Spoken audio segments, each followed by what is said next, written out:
ท่านกำลังติดตามรับฟังสถานีวิทยุกระจายเสียงพระพุทธศาสนาแห่งชาติคลื่นเพื่อการศึกษาพระพุทธศาสนาและวัฒนธรรมระบบ FM 104.5 เมกะเฮิรตซ์รายการต่อไปเป็นรายการทนายความพบประชาชนดำเนินรายการโดยทนายสุรชัยอาจินวัตร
ครับสวัสดีครับพบกับรายการทนายความพบประชาชนนะครับทาง FM 104.5 วัดไฝหินผมทนายสุรชัยจินวัฒน์ครับวันนี้วันเสาร์ที่2มีนาคม2562วันเวลาก็เปลี่ยนไปรวดเร็วนะครับเข้าเดือนที่หมดเดือนที่2เข้าเดือนที่3แล้วลอตเตอรี่ก็ออกเลขเก่า65เมื่อวานผมไปงานศพทนายเพื่อนทนายด้วยกันนะครับตอนแรกนึกว่าอายุมากอายุ57เองนะครับแต่ดื่มสุรามากแล้วก็เลยกลายเป็นมะเร็งเป็นอะไรเข้าออกโรงพยาบาลตลอดแต่ก็กำลังใจดีเนาะหมอบอกครั้งสุดท้ายนี่เข้าไปก่อนเสียชีวิตก็หมอก็บอกว่าไม่เกิน6 เดือนพอครบ6 เดือนแกก็ดีใจนะผมอยู่ได้เกิน6 เดือนอยู่ได้มาอีกสัก2 เดือนก็เสียก็วันนี้ก็ชาปนกิจที่วัดบ้านหลวยสุสานบ้านหลวยมั้งที่ลำพูนเมื่อคืนก็ตั้งศพที่วัดพระธาตุก่อนตรงนั้นเป็นศาลาสีป่าตั้งศพก็ทนายความก็ไปร่วมงานกันเยอะนะครับแล้วก็เสียชีวิตเนาะอันนี้เราพูดคุ้มไม่คุ้มก็ไม่เป็นไรแต่ว่าเขาก็ประกันชีวิตไว้ก็อันเนี้ยประโยชน์ของประกันชีวิตก็ซื้อประกันชีวิตมันก็เหมือนเล่นลอตเตอรี่นะบริษัทประกันก็ความเสี่ยงมาเล่นกันเอาความตายมั่งเอาความเจ็บป่วยที่มันโรคร้ายแรงที่โอกาสเกิดยากเกิดง่ายเขาก็จะมีสถิติของการประกันภัยว่าเสี่ยงมากโอกาสมากไหมโอกาสมากต้องเสียเขาก็คิดคำนวณเบี้ยประกันสูงหน่อยถ้าโอกาสน้อยเบี้ยประกันก็น้อยผลตอบแทนเยอะอย่างรายนี้เขาก็ประกันชีวิตนะครับ20 ปีทุนประกันก็คือเงินขอเป็นที่บริษัทประกันจะจ่ายเป็นทุน20 ปี100,000ก็ส่งปีไม่เท่าไหร่ส่งมาได้17 ปีนะครับ100,000ผมว่ามัน20 ปีนึงไม่น่าจะเกิน 2-3 พันเพราะว่าถ้าก็ออมทรัพย์นะครับถ้าครบ20 ปีก็ได้100,000นะอย่างเงี้ยน่าจะส่งสัก50,000ได้100,000แต่ถ้าตายเอาความตายเสี่ยงกัน สมัยก่อนมันก็ตายกันยากนะแต่อาจจะมีเงื่อนไขตายอย่างอื่นหรือไม่ก็แล้วแต่ตายจากอุบัติเหตุไหมตายจากโรคภัยไข้เจ็บหรือตายทุกกรณีธรรมดานะครับทำประกันเนี่ยเวลาในงานศพเขาก็อาจจะมามอบเงินหรือว่าเขาก็มาพูดว่าทำประกันอะไรมาเพื่อจะชักชวนคือโฆษณาพอดีตายเขาก็เป็นกรรมธรรม์ก็คือสัญญาระหว่างตัวแทนบริษัทประกันกับผู้เอาประกันได้5 เท่าทุนประกัน 100,000 ถ้าตายก่อน20 ปีก็จะได้5 เท่าของทุนประกันอันนี้ก็เลยเขามอบให้คู่สมรสภรรยาก็ได้500,000นะครับ500,000 บาทแต่ว่าถามว่าคนจริงๆเนี่ยโอกาสตายนะโดยสามัญสำนึกโดยสถิติเนี่ยยิ่งสมัยเนี่ยคนอายุยืนนะครับส่งเงินมา17 ปีเหลืออีก3 ปีครบ20 ปีตามเงื่อนไขก็จะถ้ามีชีวิตอยู่ก็100,000ก็หมายว่าประกันพวกนี้ก็หมายว่า100,000ก็เอามากินมาใช้ช่วงที่มีชีวิตอยู่ก็ยังดีกว่าการประกันภัยก็เป็นถือว่าเป็นการออมเงินหรือการลงทุนอย่างออมเงินที่ดีอย่างหนึ่งเหมือนชาปนกิจเหมือนกันนะครับเราจะไปถือว่าชาปนกิจอันนั้นก็เป็นอันหนึ่งเพื่อช่วยเหลือจริงๆก็ช่วยเหลืองานศพอะแต่กลายเป็นอย่างนี้มันก็เงินมันก็เยอะนะครับเพราะว่าหลักชาปนกิจมันก็คล้ายประกันภัยแต่มีพระราชบัญญัตินะครับพระราชบัญญัติเกี่ยวกับสมาคมชาปนกิจเนี่ยดูแลอยู่เพราะว่าก่อนกฎหมายมาออกมาเนี่ยมันก็มีทุจริตโกงกันอะไรเงี้ยส่งเงินไปพอตายไม่ได้เดี๋ยวนี้ก็ยังมีนะครับเอาเงินมา5,000เดี๋ยวตายแล้วได้50,000อย่างนี้ไม่ใช่ละไม่ใช่ชาปนกิจชาปนกิจมันต้องตายแล้วไปรวมกันนะครับสมมติว่ารวมกันได้100 คนว่าเราตั้งสมาคมชาปนกิจขึ้นมา100 คนมันมีหลักเขียนในประกันภัยในชาปนกิจว่าถ้าสมาชิกคนหนึ่งคนใดเสียชีวิตที่เหลือก็ออมเงินอาจจะเป็นศพละ10 บาท5 บาทหรืออาจจะ100 บาทแล้วแต่ตกลงกันแต่โดยมากก็10 บาท20 บาทนะครับแต่ถ้าคนน้อยเนี่ยมันก็ต้องออมเยอะหน่อยแล้วเอาเงื่อนไขการตายอย่างเดียวนะครับตายเมื่อไหร่ก็ไปทำบุญศพก็แต่คล้ายๆว่าเราตกลงกันนะถ้าคนนี้ตายเป็นสมาชิกด้วยกัน100 คนตายไปคนก็เหลือ99ก็ถ้าศพ10 บาทก็10 คูณ 99ก็ได้เท่าไหร่เอาไปให้คนตายแต่มันก็จะมีเงินในการบริหารอาจจะหัก 2% 3% 4% อะไรก็แล้วแต่เพราะว่าเมื่อตั้งขึ้นมามันก็ต้องมีการทำบัญชีมีเอกสารมีใบเสร็จส่งเงินส่งทองนะครับต้องจ้างถ้ามันเล็กๆนี่ก็อาจจะไม่ต้องมีอาสาไปทำให้ก็ได้แต่ถ้ามันใหญ่ขึ้นมันก็ต้องจ้างพนักงานนะครับอันนี้เป็นการชาปนกิจต้องจดทะเบียนนะครับแล้วคนที่ดูแลเดิมเป็นของมหาดไทยเดี๋ยวนี้เขาก็ให้องค์การบริหารส่วนท้องถิ่นให้เทศบาลถ้าอยู่ในเทศบาลก็ให้เทศบาลอย่างจังหวัดลำพูนชาปนกิจของลูกค้าธกส.นะครับเดิมก็จดทะเบียนก็มหาดไทยผู้ว่าดูแลอะไรอย่างนั้นนะครับตอนหลังเขาก็ถ่ายโอนอำนาจจากผู้ว่ามาเป็นนายกเทศมนตรีเป็นคนรักษากฎหมายตัวนี้ดูแลมีกฎมีระเบียบอยู่แต่หลักใหญ่ก็คือตายนะครับได้เงินแต่ถ้าในหมู่บ้านเนี่ยไม่ได้จดแต่ตกลงกันเองถ้าตายก็มาเดินเก็บเงินกันนะครับอย่างที่ผมอยู่บ้านทิเนี่ยหมู่12เนี่ยก็มีประมาณสัก100 หลังคาเรือนอะไรเงี้ยตายก็เก็บ50 บาทหลังละ50 บาทมี100 หลังคาเรือน100 บ้านเลขที่ บ้านเลขที่นั้นจะมีคนกี่คนไม่รู้เก็บ50 บาทก็ได้เท่าไหร่50 บาทก็ได้ถ้า100,000ก็ได้5,000 บาทนะครับ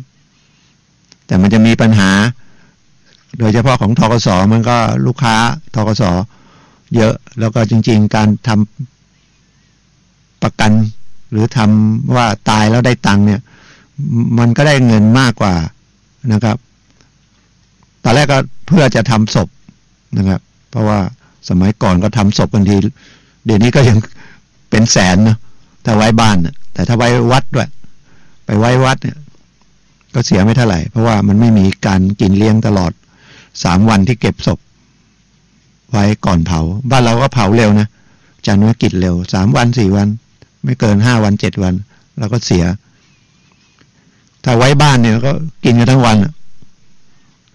วันเป็นหมื่นแต่จานุกิจก็หมายว่าของธกส.ก็คือถ้าได้มาก็จริงๆเอาพูดก็พูดตรงนี้เนี่ยหักชำระหนี้ไม่ได้เลยเพราะเงินจานุกิจที่ได้ที่ให้ทายาทได้เนี่ยบังคับคดีก็ไม่ได้นะครับแล้วก็ไม่ตกมรดกแล้วก็เอาไปหักหนี้ไม่ได้อันนี้บอกไว้แค่นี้ก่อนนะเดี๋ยวจะไปคุณอยู่ธกส.แต่จริงๆก็ช่วยมันชำระหนี้ถ้ามันได้มาตามยอดนะอย่างลำพูนก็ได้เป็น102,000อะไรเงี้ยหัก 2-3% เป็นค่าใช้จ่ายที่จะให้พนักงานก็เหลือสัก100,000ทำศพสัก30,000มีหนี้อยู่ก็ไปใช้สัก4-5 หมื่นที่เหลือก็ไว้ทำอะไรอยู่ก็ไปลดหนี้ได้นะครับมันเป็นการช่วยเหลือออมเงินกันนะครับก็นำเรียนรายการทนายความผู้ประชาชนนะครับผมทนายสุรชัยอาจินวัฒน์กำลังนั่งคุยกับท่านนะครับในรายการทาง FM 104.5 เมกะเฮิรตซ์นะครับวัดฝายหินแล้วก็ลิงก์วัดสันป่าแดงนะ 92.5 แล้วก็ Facebook เข้าไปที่วัดฝายหินแล้วก็ YouTube ก็วัดฝายหินแล้วก็เห็นมีภาพนะครับก็ทีนี้ได้เห็นแล้วว่าผู้มานั่งตรงเนี้ยหน้าตาเป็นยังไงนะครับก่อนก็ได้ยินแต่เสียงแต่ตอนนี้เสียงระบบเสียงระบบคอนะครับแสบไม่ทราบว่ามันเป็นเพราะอากาศไหมก่อนที่พูดชั่วโมงนึงก็พูดได้ไม่มีปัญหาเดี๋ยวนี้พูดไม่เท่าไหร่ก็เนี่ยเกิดอาการแสบคอนะครับเสียงมันไม่ใสเหมือนก่อนนะครับอาจจะอายุเยอะขึ้นมั้งนะครับหรือ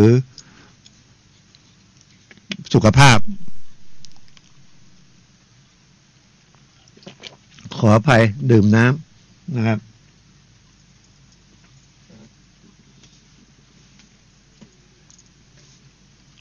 ขาดตอนไปนิดก็พยายามนะครับมาออกรายการมีเรื่องที่เสาร์ที่แล้วไม่ได้เป็นเทปแต่วันนี้เป็นรายการสดนะครับแต่ว่าปกติมันก็จะมีโทรศัพท์เข้ามาถามได้แต่ไม่ได้ใช้กันนะครับแต่ก็ยังให้บริการอยู่เอาอย่างนี้แล้วกันหลังออกรายการนะก็โทรนะหรือวันไหนมีธุระอะไรก็โทรในช่วงกลางวันถ้าวันเสาร์ก็ไม่ใช่ออกรายการปุ๊บโทรปั๊บปิดโทรศัพท์อยู่นะครับก็สักออก11 โมง10 ถึง 11 โมงนะวันเสาร์ก็สัก11 โมงครึ่งถ้ามันด่วนก็โทรตอน11 โมงครึ่งนะครับ089-635-5649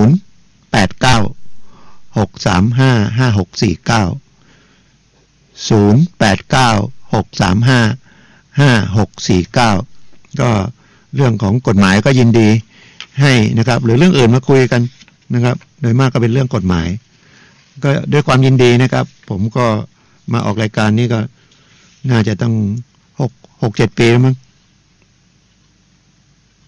วันนั้นที่ไปอบรมก็คือที่โรงแรมปังสวนแก้วนะครับเป็น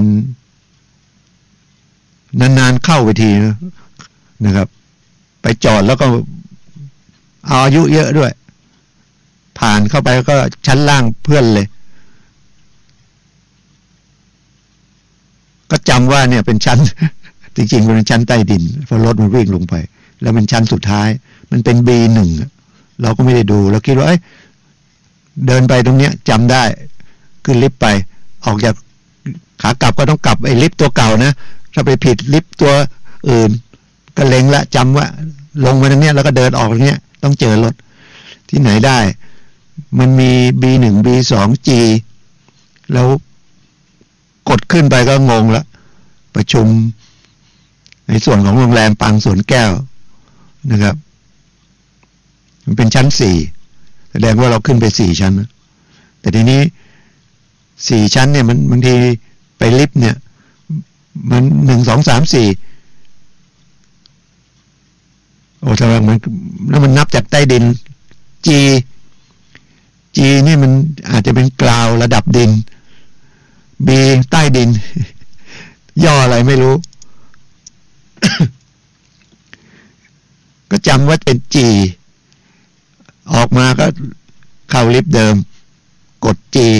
เปิดออกมามันไม่ใช่เนี่ย G มันเป็น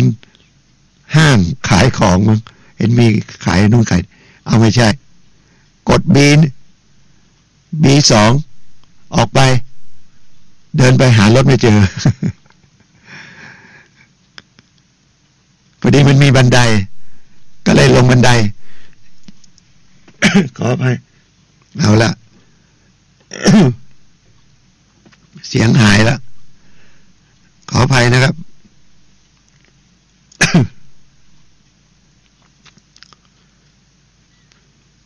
กดมาจีไม่เจอมา B1 เดินลงมา B1 ไม่เจอเดินไป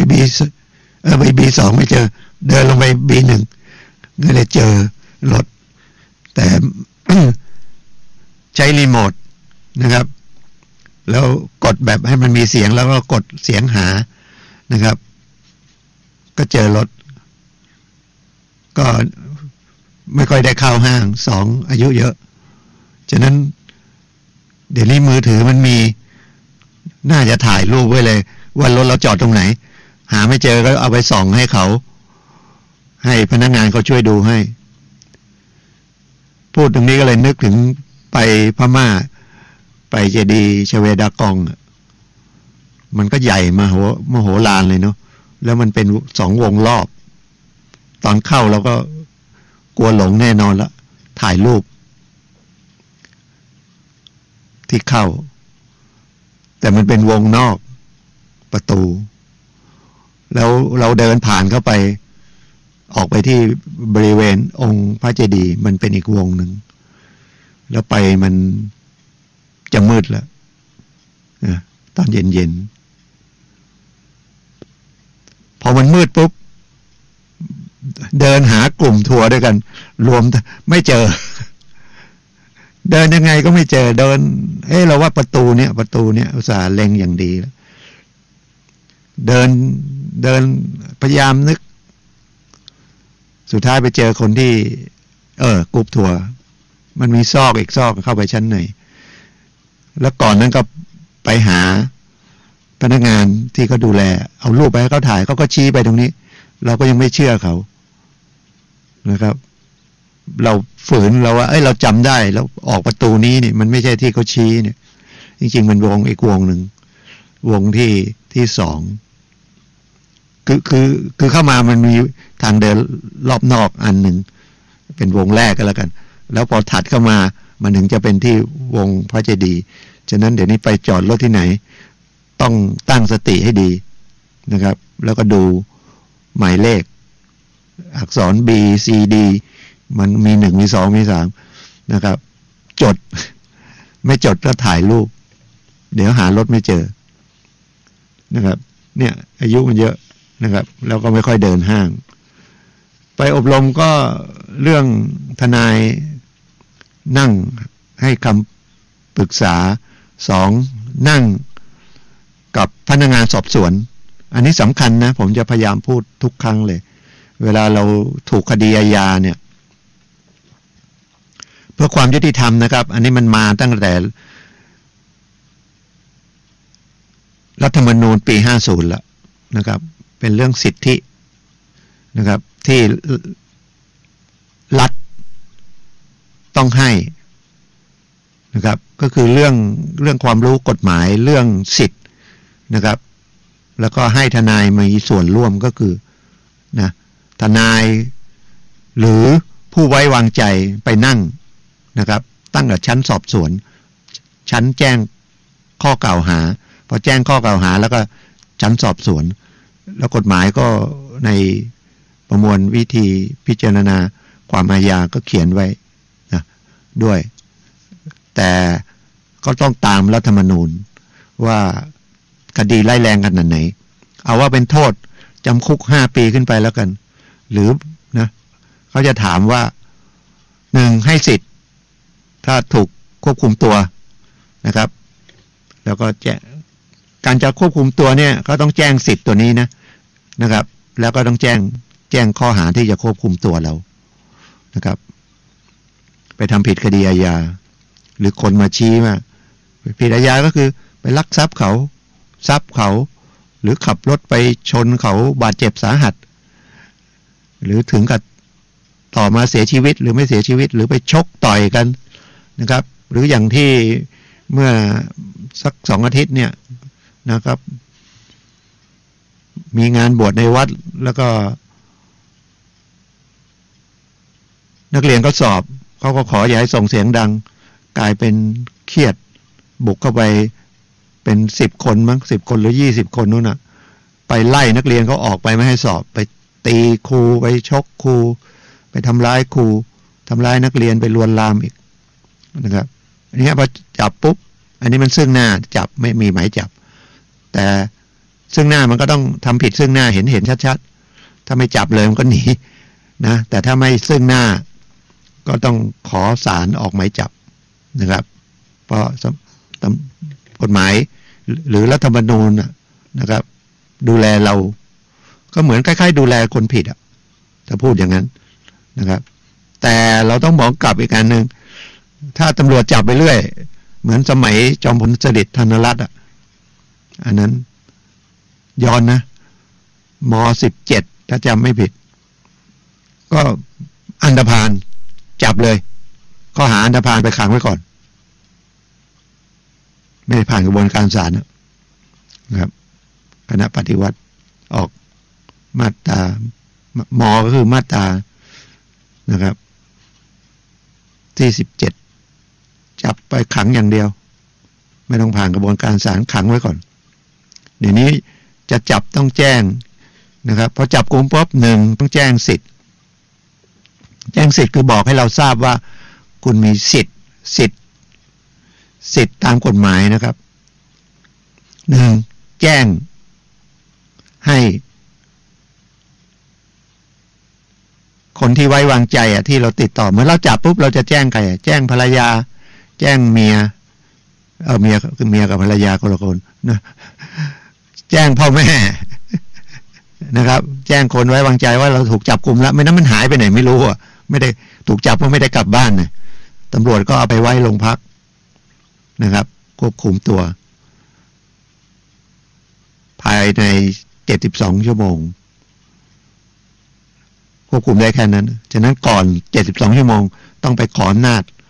ศาลเอาไปไว้ในเรือนจำอำนาจศาลก็ศาลไม่ไว้แต่ถุนศาลมีที่ขังแต่ไม่ขังนะครับส่งไปขังที่เรือนจำอันนี้ต้องแจ้งว่า1เราโทรละเราถูกจับกุมเรื่องอะไรต้องขอโทรศัพท์เดี๋ยวนี้ก็ใช้โทรศัพท์นะแจ้งว่าฉันถูกจับจะไปโรงพักไหนจับไปที่โรงพักก็แจ้งถ้าเราไม่มีโทรศัพท์ก็ขอใช้โทรศัพท์ของโรงพักนั่นโทรแจ้งญาติเอางั้นว่าเราถูกจับอยู่ไหน2ถ้าเราเจ็บป่วยร้ายแรงก็ต้องเอาเราไปรักษานะครับอีกอันหนึ่งก็เดี๋ยวตอนนี้นึกไม่ออก ไม่ได้จดมานะแจ้งประมาณอย่างเงี้ย3 อันแจ้งแล้วพอจับได้เขาก็ต้องสอบสวน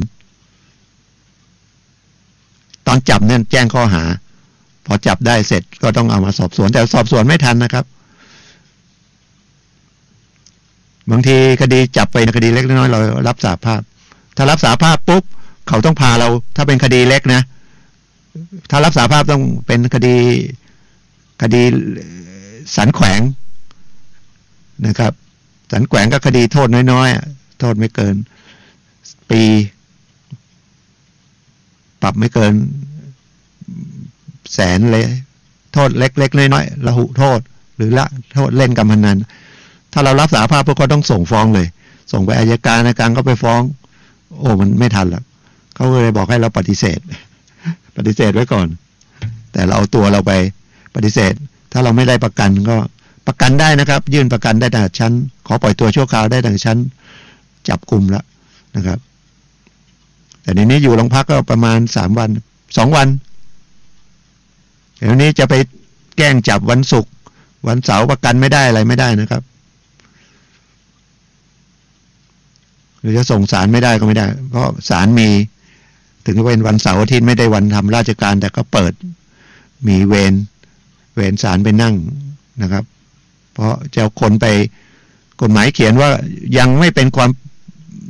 ผิดจนกว่าศาลจะตัดสินฉะนั้นยังเป็นผู้บริสุทธิ์อยู่ก็ต้องดูแลเราอย่างผู้บริสุทธิ์ครับให้โอกาสเราแจ้งญาติให้หรือให้ทนายความนะครับถ้าเป็นคดีร้ายแรงโทษร้ายแรง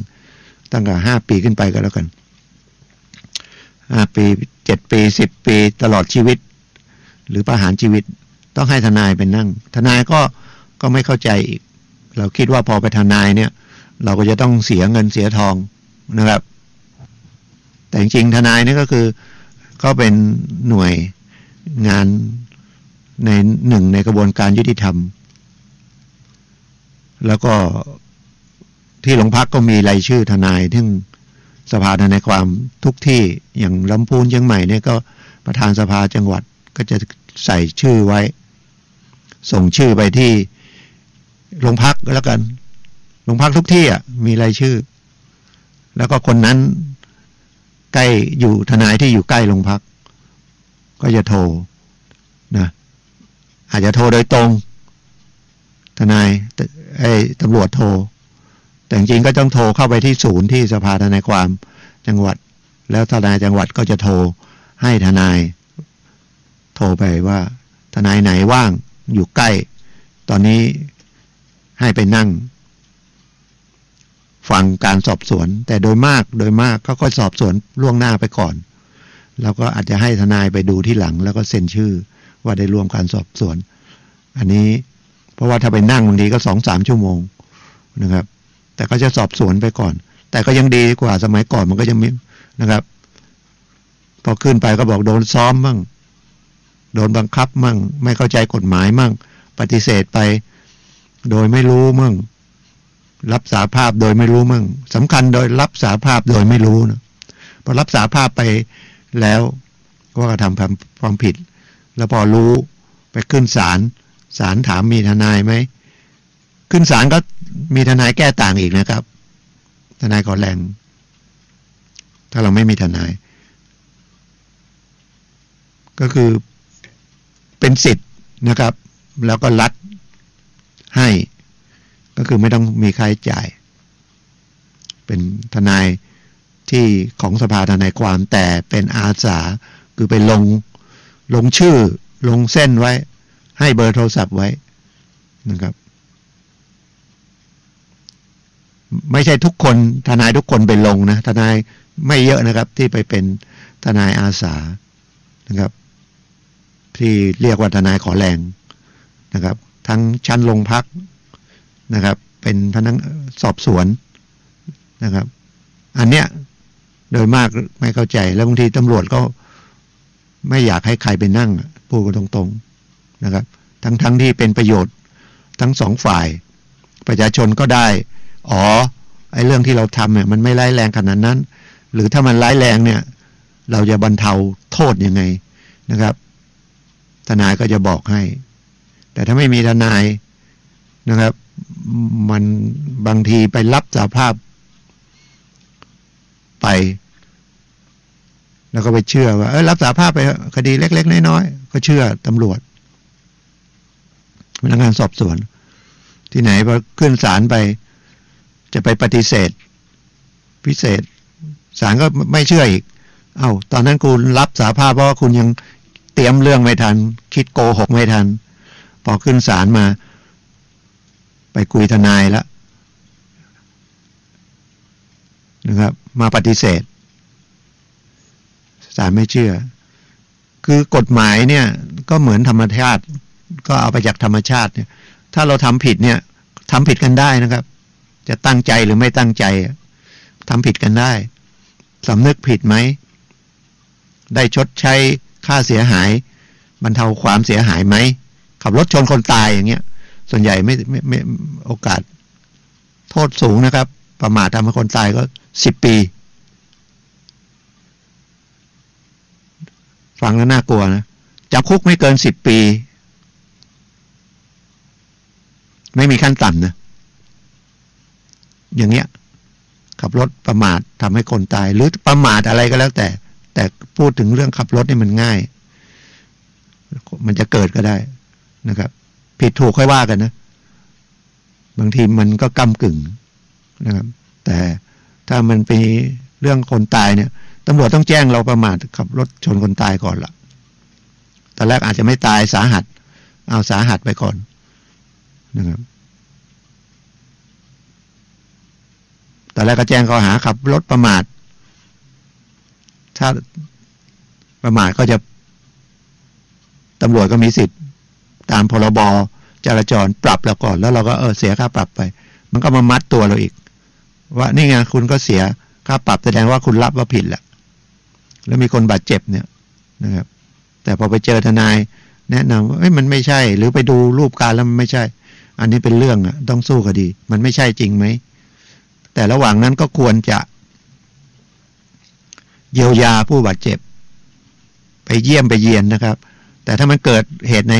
ท้องถนนเนี่ยมันมีพรบคุ้มครองเรื่องบาดเจ็บอยู่แล้วนะครับมันก็บรรเทาไปเยอะอย่างนานแล้วนะ 2-3 ปีแล้วอันนี้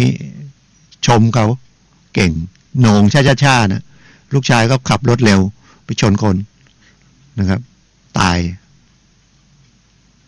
โหน่งก็เข้ามาเลยไม่เป็นไรผมรับผิดชอบเองเรื่องคนตายมันก็บรรเทาไปเยอะไปดูผมไปเยี่ยมไปอะไรมีเงินด้วยก็จ่ายล่วงหน้าไปก่อนอะไรเงี้ยนะอันนี้เป็นวิธีการนะไม่ใช่เอาเงินซื้อเนาะตามกำลังเนาะแต่บางคนไม่ผิดไม่ผิดไม่ผิดไม่ไปดูเลยยังไงโอกาสที่ไปพิสูจน์ในศาลว่าไม่ประมาทเนี่ยยากพอไม่ประมาททุกโทษมันทำให้คนตายเนี่ยมัน10 ปีนะแต่ศาลไม่ลงถึงขนาดนั้นละนะครับก็ดูตามพฤติกรรมอันนี้พูดถึงธรรมดานะไม่ดื่มสุราไม่เสพยาเสพติดนะมันประมาทกันได้มันเผลอกันได้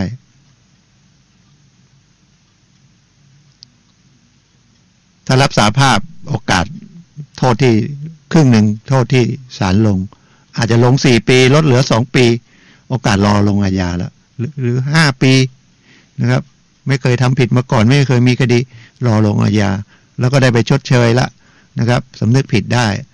รอลงอาญาก็คือโทษจำคุกมีแต่ยังไม่เอาไปจำคุกรอไว้ก่อนอาจจะรอไว้3 ปีระหว่าง3 ปีนี้ห้ามขับรถชนคนอีกนะแล้วก็ได้ไปบรรเทานะไปช่วยงานศพแล้วไปดูแลแล้วเนี่ยศาลก็ให้สำนึกเพราะอย่าไปมองในมุมเดียวว่าถ้าเราไปเป็นฝ่ายเสียหายเราก็มองว่าอีกฝ่ายหนึ่งกฎหมายไปเข้าอีกฝ่ายหนึ่งไม่ยุติธรรมแต่ต้องมองให้เป็นยุติธรรมก็คือทั้ง2 ฝ่ายนะครับเราอาจจะเป็นคนขับรถเมื่อไหร่ไปชนคนตายเมื่อไหร่ก็ได้เราไม่ใช่อยู่ฝ่ายคนตายนะครับกฎหมายก็ต้องดูทั้ง2 ฝ่ายนะครับถ้าเขาสำนึกผิดเพราะว่าถ้าคนตายไปแล้วเอาไปขังคุกคนก็ไม่ฟื้นเราต้องพูดอย่างนี้แล้วมันเป็นเรื่องของจะพูด เข้าไปในวัดหน่อยก็เป็นกรรมนะครับเป็นกรรมเป็นเวรกันแล้วกันนะครับทำไมจะต้องข้ามถนนมาหรือเหมาะแล้วเราก็มองไม่เห็นเวลามันจะเกิดเรื่องเนี่ยมันมองไม่เห็นนะบางทีเราอาจจะบางทีไม่ได้ขับเร็วมากชนแล้วโดนจุดฟาดหัวฟาดหรือคนมีอายุล้มนิดหนึ่งก็เสียชีวิตก็เหมือนลำพูนเหมือนกันนะเจ้าของห้างแจ่มฟ้าออกมาใส่บาตรอายุน่าจะ80มันมอเตอร์ไซค์ชนแล้วเดินถนนแต่เดินริมแล้วมอเตอร์ไซค์ชนหัวนอกพื้นเสียชีวิตมันก็ต้องถือเป็นกรรมเป็นเวรเนาะถ้าคือให้มันสบายใจนะเราอาจจะเป็นผู้ต้องหาก็ได้หรืออาจจะเป็นผู้เสียหายก็ได้นะครับเราต้องทำใจนะครับก็ฟังบ่อยๆแล้วกันนะครับมันจะเพเหระเหมือนกันผมคุยนะครับเหมือนนั่งคุยแต่ทีนี้นั่งคุยอย่างเงี้ยถ้าไม่ได้ตั้งใจฟังไม่มีสมาธิในการฟังเนี่ยก็ฟังไม่เข้าใจฟังยากเพราะมันฟังแล้วมันจบไปเลยนะครับฉะนั้นสรุปนิดนึงถ้าพอสรุปได้หนึ่งถ้าเกิดมันมีคดีนะครับอาญาก็คือโทษจำคุกเนี่ยถ้าโทษมันเยอะขึ้นไปโทษหนักๆนะครับทุกคดีนะเดี๋ยวนี้มันคดีเยอะที่สุดก็คือคดียาบ้าจริงๆเราก็บอกไม่น่าไปช่วยมันเนาะแต่กฎหมายให้นะเนาะเพราะบางทีเราก็ได้ข่าวว่าบางทีมันไม่ใช่โดนยัดยาบ้าก็มีอย่าไปถึงนะยาบ้าแล้วเมื่อวาน2 วันก่อนผมก็ไปศาลว่าวันจันทร์ที่ยาบ้า10 เม็ดแต่เป็นการขายขอชมผู้หญิงทางเหนือรักสามีมากเป็นเดือดร้อนแทนสามีหาเงินประกันไปเช่าประกันยาบ้า10 เม็ดข้อหาขายจำหน่ายอย่าว่าขายคำว่าจำหน่ายยาเสพติดเนี่ยนะครับโทษมัน4 ปีถึงประหารชีวิตคดียาบ้าต่ำสุด4 ปีประกัน350,000เพราะว่าโทษมันมากมันน้อยเอาอยู่จำนวนยากี่เม็ดอันนี้มัน10 เม็ดเรียกว่าน้อยนะครับเรียกว่าหน่วยการใช้ภาษากฎหมายในกฎหมาย10 เม็ดแล้วก็ต้องเอายานะไปพิสูจน์ว่ามีเนื้อยาบ้าเนี่ยกี่มิลลิกรัมน้อยโทษตามนั้นอันนี้ไม่มีเงินต้องไปให้นายประกันอาชีพ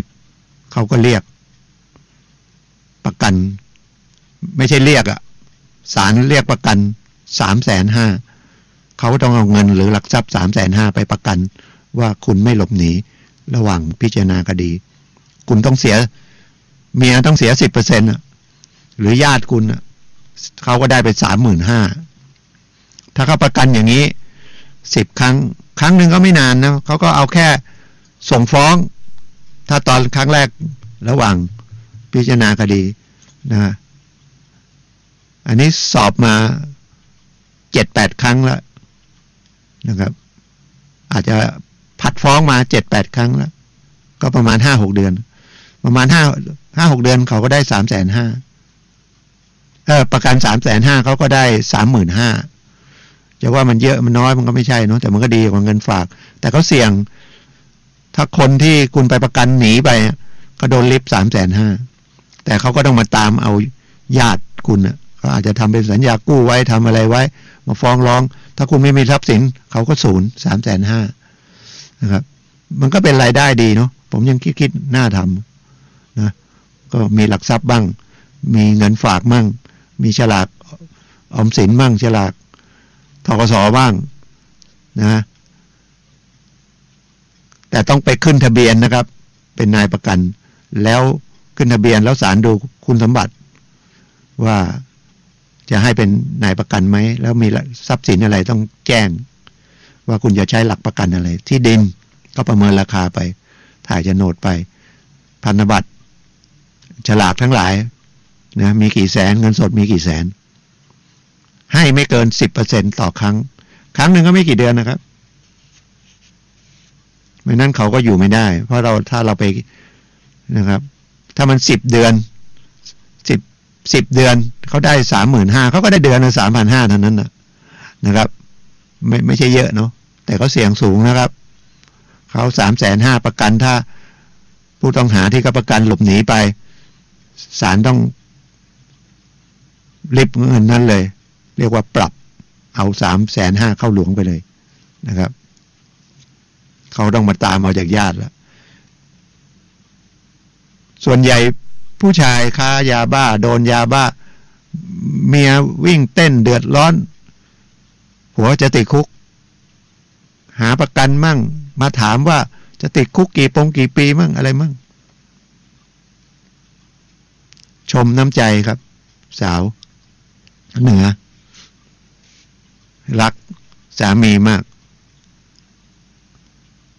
ถ้าเป็นผู้ชายผู้หญิงโดนจับนะผู้ชายไม่สนนะดีถูกจับไปก็ดีมันอยู่บ้านบ่นมากกูไม่มีเงินประกันหรอกแต่ผู้หญิงดิ้นรนนะเสียเงินเสียทองที่พูดเนี่ยนะครับฟังสรุปเอาก็ได้1นะครับ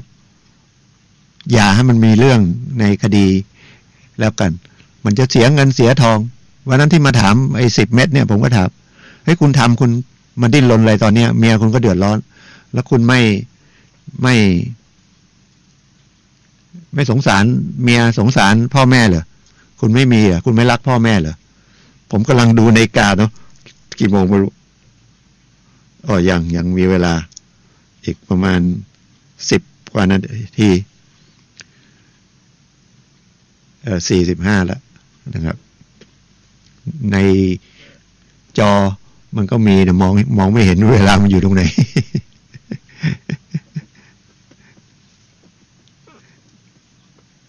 อย่ายุ่งโดยเฉพาะเรื่องยาบ้านะครับอย่ายุ่งถ้าเป็นคดีแพ่งมันก็เสียเงินเสียทองแค่นั้นนะไม่เป็นไรนะครับถ้าเป็นคดีอาญามีโทษเดี๋ยวนี้คดียาบ้าทำไมมันเยอะก็ปราบกันไม่หมดสักทีนะครับแล้วมันก็ล่อใจนะครับได้เงินง่ายแต่ลืมไปว่ามันก็ติดคุกง่ายแล้วก็เด็กๆทั้งนั้นไม่ต้องลงทุนเลยนะครับเอามาก่อนขายเอามาเป็นมัดเลยมัดละ 30,000 40,000แล้วคุณก็มาขายมัดละ 100,000ขายปลีกนะเอามาแกะขายมี 2,000 เม็ดขายเม็ดร้อยเม็ดร้อยเท่าไหร่2,000ก็ได้เท่าไหร่พันหมื่นแสนมันคิดแล้วน่าทำเนาะสนใจไหมเดี๋ยวแนะนำให้ เข้าไปในเรือนจำเดี๋ยวมีข้อมูลเยอะเลยซื้อ40 บาท 80,000ขายเม็ดละ100 2,000 เม็ด2,000 เม็ดได้ 200,000 80,000ได้ 200,000โอ้กำไรเยอะติดคุกแค่เปิดบัญชีนะครับติดคุก10 กว่าเดือนไม่ใช่16 ปีติด25 ปีลดไปลดมาศาลสงสารเด็กอายุ18ผู้หญิงหาช่องลดให้โดนไป16 ปีครึ่งไอ้คนขายก็รับสารภาพลดครึ่งพี่น้องกันลูกพี่ลูกน้องกันตัดสิน50 ปีลดครึ่งเหลือ25 ปีแล้วก็เป็นภาระสังคมไปอยู่ในเรือนจำก็ต้องเลี้ยงดู2เสียเศรษฐกิจคนนั้นน่าจะทำงานได้ก็ไม่ได้ทำงาน3เสียทางเรื่องจิตใจพ่อแม่พูดไม่ออกเลยลูกหายไปไหนเคยเห็นนะถามพ่อแม่เนี่ยเราจะตอบยังไงมันไปทำงานกรุงเทพมันไปทำงานเกาหลีแต่เขาก็รู้ว่ามันเกี่ยวข้องกับยาเสพติดจับไปก็ถ่ายรูปแฟนเราลูกเราถ้าเกิดมีลูกมันเดือดร้อนไปหมดมองแง่ดียังไงได้เงินแล้วเอาทำอะไรเอาไปซื้อความสุขซื้อรถดีๆซื้อบ้านดีๆโดนริบหมดซื้อทองเที่ยวกินอาหารอร่อยเดี๋ยวก็ถูกจับก็ริบหมดนะครับทรัพย์สินทั้งหลายอย่าบ้าอย่าเลยนะครับเพราะว่าไม่คุ้มกัน ปราบไม่หมดสักทีปราบไม่หมดหรอกบางอย่างนะครับมันเป็นเดี๋ยวนี้มันไม่เอายาบ้าแล้วมันก็เป็นยาอียาเคไปอีกแล้วยาไอไปอีกแล้วนะครับพวกขับพวกพับอะไรที่เปิดนั่นนะก็เข้าไปเสพยาไม่แน่แหละที่ปลายคนที่อำเภอปลายนะฮะที่ไปเที่ยวเยอะฝรั่งทั้งนั้นนะไม่รู้ไปกินกัญชาเปล่านะครับอันนี้ความรู้สึกนะไม่ได้ว่านะฟังเดี๋ยวขาดหายผมว่าไม่ใช่ผมไม่ได้พูดว่าปลายมียาเสพติดเยอะคนเลยไปเที่ยวเยอะไม่ใช่นะครับฝรั่งไปเที่ยวเพราะภูมิเพศดีก็ได้แล้วกัญชาปลูกไม่ได้นะครับกัญชาอนุญาตให้เฉพาะต้องไปขอว่าฉันจะปลูกแล้วส่งให้ที่เขาไปทำน้ำมันกัญชานะครับฟังดีๆนะครับไม่ใช่กัญชาไม่ผิดกฎหมายผิดกฎหมายอย่างเก่านะครับถ้าเอามาเสพนะครับไม่ได้แก้ให้ว่าเสพได้เหมือนบางประเทศนะครับเสพกัญชาไม่ได้จะปลูกเองก็ไม่ได้จะเอาไปใส่แกงใส่อะไรโดนจำหมดละนะครับถ้าใครจะปลูกแล้วเอาไปผลิตยาต้องเป็นองค์กรเป็นนิติบุคคลเป็นอะไรโอ้ยุ่งยากไม่ใช่นั่นนะฟังดีๆนะเดี๋ยวใครมาแนะนำปลูกกัญชาดิไม่ผิดกฎหมายละแต่อีกอันหนึ่งเดี๋ยวรอเดือนนี้เรื่องไม้สักไม้พยุงไม้ห่วงห้ามทั้งหลายเขาประกาศมา158ชนิดเดี๋ยวผมตามกฎหมายแล้วมาคุยปลูกในที่ดินที่มีเอกสารสิทธิ์เอกสารแสดงสิทธิ์จะเป็นนส.3เป็นโฉนดถ้าจะตัดจะฟันในที่ดินตัวเองได้แต่ก็ต้องมีระเบียบออกมาอีกดูระเบียบ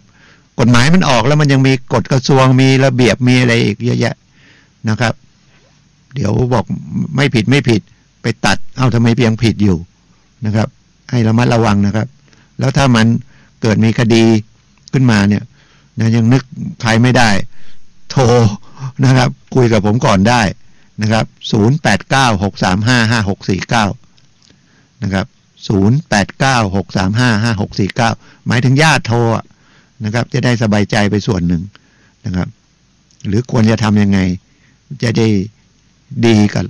ตัวคนที่ถูกจับนะครับเป็นรายการกฎหมายนั่งคุยกันอย่างเงี้ยนะทุกวันเสาร์10 ถึง 11 นาฬิกาทาง YouTube ทางก็วัดฝายหินทาง Facebook ก็วัดฝายหินนะครับหรือทางวิทยุก็ FM 104.5 แล้ว 104.5 ก็ยังมีลิงก์ของวัดป่าแดง 92.5 แล้ว 104.5 นี่เปิด24ชั่วโมงไม่ปิดสถานีนะครับหลับไปตื่นมาเที่ยงคืนตีหนึ่งก็เปิดฟังได้นะครับมีสาระมากมายแล้วก็ยังไปดูย้อนนะครับ YouTube นะเดี๋ยวนี้มันมีอะไรก็ดูได้หมดนะครับทางกกต.เลือกตั้งก็เริ่มส่งจดหมายแจ้งมาแล้วพร้อมกับรายชื่อผู้สมัครในแต่ละเขตถ้าส่งมาที่เพื่อจะได้รู้ว่าตกหล่นไหม2เราไปเลือกที่หน่วยเลือกตั้งที่เท่าไหร่มาถึงเมื่อวานนี้ละของผมนะที่ลำพูนเชียงใหม่ก็น่าจะเริ่มละแล้วก็มีรายชื่อเป็นเล่มมาเลยแต่ทีนี้มันเยอะแล้วกาเบอร์เดียวแล้วไม่รู้กระดาษที่จะให้กาเนี่ยมันจะแผ่นใหญ่ขนาดไหนพับยังไงแล้วหน้าแรกมันยังมีเบอร์อะไรมั่งผมว่าตั้งใจดีๆนะครับไม่นั้นมันจะกาผิดบ้านผมก็อยู่ติดเชียงใหม่เนาะห่างกันกิโลเดียวผมก็เห็นติดป้ายเป็นตั้งเบอร์60กว่าเชียงใหม่ลำพูนก็เบอร์เกือบเขต1เบอร์30มีถึง30กว่านะครับก็เยอะนะมันจะสับสนเพราะว่ามันกาไป1เบอร์เนี่ยเบอร์เดียวนะครับถ้ากา2เบอร์ กากบาทก็คือเขียนเส้นตัดกันนะครับในช่องที่เขาให้แล้วข้างหลังนะมันจะมีเบอร์แล้วก็จะมีน่าจะมีรูปสัญลักษณ์ของพรรคอ่ะแต่กาถ้าชอบคนก็ดูว่าคนนั้นเบอร์อะไรนะครับถ้าชอบคนนะเอาง่ายๆก็กาตรงคนไอ้ส่วนมันพรรคมันก็จะติดไปด้วยคะแนนเสียงได้ทั้งคนได้ทั้งพรรคถ้าคนที่เราชอบในเขตที่เราลงอาจจะไม่ได้ที่หนึ่งก็ไม่ได้เป็นสสประจำเขตนั้นแต่คะแนนที่ของพรรคที่คนนั้นสังกัดก็เป็นรวมใหญ่นะครับรวมใหญ่แล้วประมาณ 73,000 คะแนนก็จะได้ปาร์ตี้ลิสต์1 คนเอาง่ายๆแค่นี้ก่อนนะครับเพราะถ้าพูดมากเดี๋ยวสับสน2เดี๋ยวโดนกกต.หรือกสช.ฟังอยู่ว่าเฮ้ยมันไปแนะนำคน อันนี้แนะนำไปเลือกตั้งไม่ใช่แนะนำสสนะครับถ้าไปสสเดี๋ยวสสโดนนะครับสถานีก็จะโดนอีกผอ.จะโดนอีกไปโฆษณาหาเสียงให้สสระวังนะครับเอาว่ากาเดียวนี่อย่างเชียงใหม่นี่ผมเห็น60 กว่าเบอร์กระดาษแผ่นขนาดไหนพับกี่ท่อนยังไม่เห็นคู่มือหยิบมาติดอยู่ในรถเมื่อคืนเข้ามาเห็นเสียบอยู่ตู้ไปรษณีย์ตู้รับจดหมายเอามาว่าจะเอามาดูยังไม่ทันดูนะครับคงจะมีตัวอย่างแล้วล่ะตัวอย่างที่จะกากบาทนะครับเส้นตัดกันขีดเดียวไม่ใช่กากบาท2 ขีดนะครับถ้า3 ขีดมันไม่ใช่กากบาทมันผิดนะครับแล้วไม่รู้มีช่องไม่ลงคะแนนไหมเดี๋ยวดูรายละเอียดแล้วก็ว่ากันนะครับก็เหลืออีก5-6 นาทีนะครับขออนุญาตคุยเรื่องของสถาบันพลังจิตานุภาพหน่อยนะครับเพราะว่าเมื่อเช้าก็ฟังผมขึ้นรถผมก็ฟังของพระยาหลวงพ่อวิริยังนะครับผู้ก่อตั้งสถาบันพลังจิตานุภาพก็เชียงใหม่ก็สาขา24นี่ก็เปิดมาจะ10 ปีละนะครับเปิดมาเมื่อกุมภา2553ผมก็เรียนรุ่นนั้นนะครับเป็นรุ่นที่26เดี๋ยวนี้รุ่นที่44กำลังเรียนอยู่นะครับหลักสูตรครูสมาธินะครับแต่มันหมดเดือนกุมภาไปละนะครับไปสังเกตการหรือไปนั่งฟังได้แต่สมัครเรียนไม่ได้ละครูสมาธินะครับแต่ตอนนี้ปิดเทอมนะไม่ใช่ปิดเทอมละมีกิจกรรมอยู่บนดอยรุ่นที่43ขึ้นธุดงค์พระอาจารย์หลวงพ่อก็อยู่ข้างบนนะครับที่ใกล้ๆน้ำตกแม่กลางวัดเทพเจจิยาจารย์คนอื่นเข้าไปไม่ได้นะครับ เพราะว่าธรรมดานักศึกษาก็ 6-7 พันมั้งพี่เลี้ยงอีกเป็น100นะครับที่จอดรถไม่พออะไรเนี่ยแล้วก็ไม่ให้คนอื่นเข้าไปเลยนะครับมีเจ้าหน้าที่ดูแลรวมทั้งเจ้าหน้าที่ป่าไม้พิทักษ์ป่าตำรวจไม่นั้นเดี๋ยวมันเกิดมีเรื่องมีราวแล้วมันไม่รู้จะสถาบันจะเสียชื่อ2ไม่ใช่กิจกรรมนะสนุกสนานอะไรเขาไปสอบเขาไปฝึกสมาธิเขาไปเดินธุดงค์เขาจะได้รู้ว่าอ๋อเดินธุดงค์เป็นยังไงนะครับ4 วัน 3 คืน